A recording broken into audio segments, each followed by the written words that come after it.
Hello and welcome.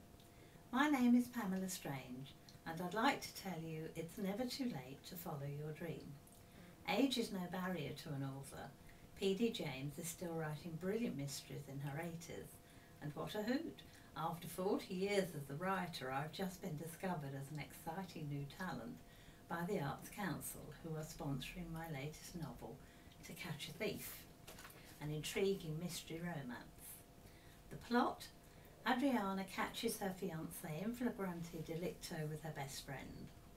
Shocked and disillusioned, she's desperate to get away from the UK. A Scottish employer sends her to America to investigate the theft of $1 billion. After seeing her photograph, Matt insists she poses his fiancé.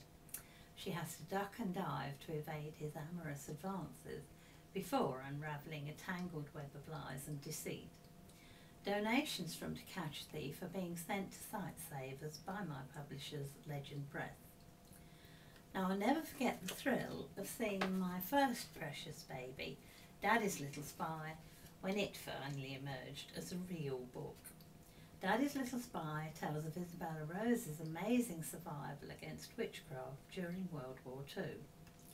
Holding the finished book in my hands made months of slaving over a red-hot keyboard with tingling fingers worthwhile.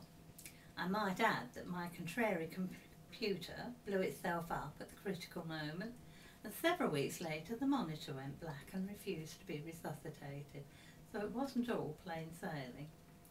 After publication comes the scary part, the long wait for feedback. Will readers love your fictional characters that you've worked so hard to make believable, or will they say your masterpiece is sheer fantasy, or the kiss of death? Perhaps they won't even buy your book to see if it's good. The advice given to me by Joanna Trollope was, if you want to make money, become a journalist. They get paid for everything they do. However good your article or story, you won't sell everything. All bestsellers have one thing in common. They are small-scale stories set against a dramatic wartime background. As the Second World War happened during my childhood, it was obviously the right setting for Daddy's Little Spy. Isabella's story begins early in 1939 when England is secretly gearing up for war. At the tender age of 4, my very first job was modelling gas masks to calm down tearful children who refused to put them on their faces.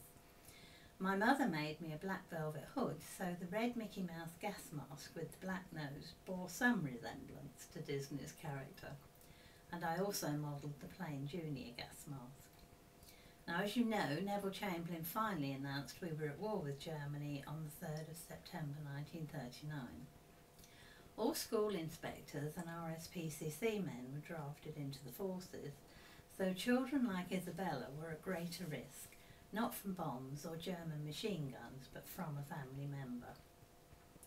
During the war, it was illegal to worship a pagan religion. The punishment was imprisonment.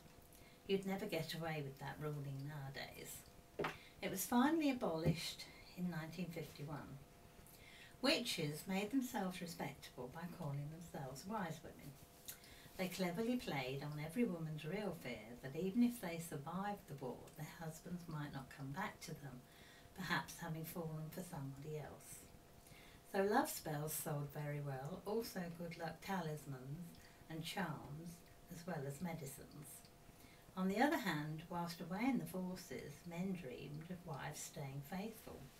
In reality, the fact that Air Force pilots flying over enemy territory had a very short lifespan gave them a very persuasive plea. How can you refuse to comfort me, knowing that I might die tonight? You can't beat good old-fashioned emotional blackmail.